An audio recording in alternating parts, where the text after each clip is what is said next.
Guys आपसे question पूछा जाएगा कि बुचारेस्ट 9 क्या है। बुचारेस्ट 9, पहली चीज तो आपको ये ध्यान में रखनी है कि ये 9 कंट्रीज की बात हो रही है। ये 9 कंट्रीज जो है वो कहाँ की है, यूरोप की ये 9 कंट्रीज हम लोग को देखने को मिलती हैं। और ये 9 कंट्री ऐसी हैं जो कि यूनाइटेड स्टेट्स की अलाय है, फ्रेंड है, या फिर आप कह सकते हैं ये 9 कंट्री ऐसी हैं जिन्होंने नाटो को ज्वाइन किया हुआ है। मतलब कि नाटो को ज्वाइन करने का मतलब साफ साफ ये है कि ये 9 कंट्री ऐसी हैं जो कि रशिया को क्रिटिसाइज करती हैं, राइट, रशिया के अगेंस्ट हम लोग को देखने को मिलती है, राइट। बस इतनी सी चीज आपको इस टॉपिक के अंदर ध्यान में रखनी है। अब थ्योरी में मैं आप लोग को ले चलता हूं, ये 3-4 पॉइंट ध्यान में रखो, बस इस टॉपिक से रिलेटेड जो मैंने आपको 3-4 पॉइंट बताया वही बस काम के हैं आपके लिए। तो बुचारेस्ट 9 ने भी इंडियन पब्लिक को बताया है कुछ बेसिक फैक्ट्स, रशिया का एग्रेशन जो यूक्रेन पे हमें देखने को मिला था उससे रिलेटेड, बट उस पर हम लोग को नहीं आना है। आपको B9 कंट्रीज के बारे में, बुचारेस्ट 9 कंट्रीज के बारे में आपको पता होना चाहिए। पहली चीज तो क्लियर है, पहला पॉइंट, कि ये जो प्रेसिडेंट व्लादिमीर पुतिन है, उनकी जो एग्रेसिव पॉलिसी थी यूक्रेन के अगेंस्ट 2014 से, तो उसको हमेशा इन B9 कंट्रीज ने जो है वो क्रिटिसाइज किया है। बुचारेस्ट 9 कंट्री ने क्रिटिसाइज किया है, इसकी आलोचना करी है, राइट। जब से ये रशिया ने क्रीमिया पेनिनसुला को अपने कंट्रोल में कर लिया था, कब्जा कर लिया था, जब से ये युद्ध हुआ था, तब से इन्होंने B9 कंट्रीज ने रशिया को क्रिटिसाइज करना शुरू किया, राइट। बुचारेस्ट 9 है क्या? तो बुचारेस्ट 9 एक ग्रुप हम लोग को 9 नाटो कंट्रीज का देखने को मिलता है ईस्टर्न यूरोप में।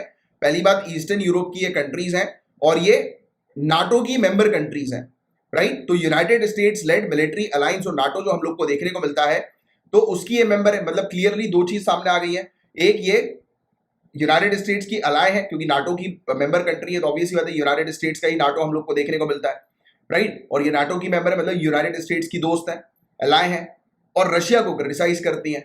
ऑब्वियसली बात है कि दो ग्रुप्स हम लोग को कोल्ड वॉर के समय पे देखने को मिलते हैं, यूएसए और यूएसएसआर। उसी समय हम लोग को नाटो का गठन जो है वो देखने को मिला था, नाटो जो है वो स्टैब्लिश हुई थी, राइट, इसी पर्पस के लिए। और इसने यूएसएसआर ने वारसा जो है उसको स्टैब्लिश किया था, राइट। तो वो सब चीजें आपने वर्ल्ड हिस्ट्री के अंदर जो है वो कवर करी होंगी, पढ़ी होंगी, नहीं पढ़ी है तो आपको पढ़ना ही आपका टॉपिक है सिलेबस के अंदर। और आज की डेट में तो कोल्ड वॉर का टॉपिक जो है वो काफी ज्यादा इंपॉर्टेंट टॉपिक है। इस पर तो एक अच्छी अंडरस्टैंडिंग आपको डेवलप करके रखनी है। First world war, second world war, cold war, इन पर अच्छी अंडरस्टैंडिंग डेवलप करनी है, क्योंकि अभी रशिया और यूक्रेन का इशू हम लोग को जो है वो देखने को मिला है, राइट। और इसमें यूनाइटेड स्टेट्स जो है वो इन्वॉल्व हुआ है, तो आपको पता है इस चीज के बारे में। तो अभी हम लोग जो बात कर रहे हैं बुचारेस्ट 9 के बारे में, तो 2-3 फैक्ट आपको इसके बारे में पता लग गए, क्लियर कट। एक चीज, ईस्टर्न यूरोप की कंट्री, पहला। दूसरा, नाटो की एलाय, और नाटो की एलाय मतलब सीधे सीधे यूनाइटेड स्टेट्स की एलाय कंट्री है, दोस्त है ना।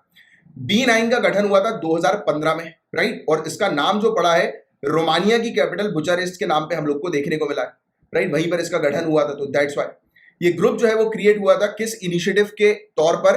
तो क्लॉस इयोहानिस जो प्रेसिडेंट था 2014 से रोमानिया का, राइट, और साथ ही साथ आंड्रेस डूडा जो प्रेसिडेंट बना पोलैंड का अगस्त 2015 में।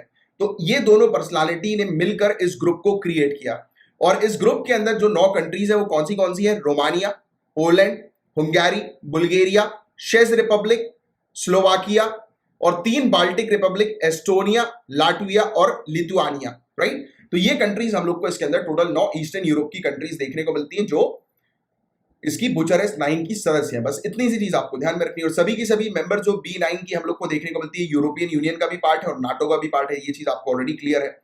सभी की सभी 9 कंट्रीज जो है वो क्लोजली एसोसिएटेड जो है किस चीज से? पहले तो जो सोवियत यूनियन जो था, यूएसएसआर जो था, उससे एसोसिएटेड थी। बाद में जाकर जो है उन्होंने अपना पाथ जो है वो चेंज कर दिया, राइट। बाद में जाकर उससे डिसमेंटल होकर यूनाइटेड स्टेट्स की अलाय कंट्री जो है ये बन गई। B9 के फंक्शंस की बात करें तो ये एक ऐसा प्लेटफॉर्म क्रिएट करती है जिसमें ये आपस में कंट्रीज मिलकर डिस्कस करती हैं।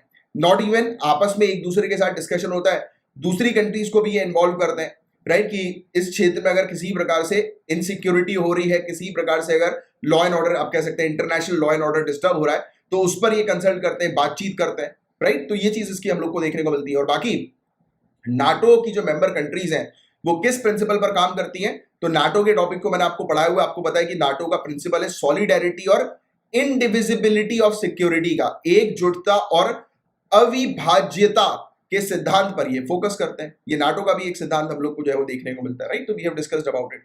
तो ये सिंपल सी चीज है गाइस। बस आपको तो बुचारेस्ट 9 के बारे में जो क्वेश्चन पूछा जाएगा, मैंने आपको स्टार्टिंग में जो 3-4 पॉइंट बताए थे, सिर्फ वही बस आपको ध्यान में रखना है। बाकी ये क्लियर कट प्री मेंस दोनों पॉइंट ऑफ व्यू से understanding paper 2 point of view से काफी इंपॉर्टेंट टॉपिक था ये, राइट।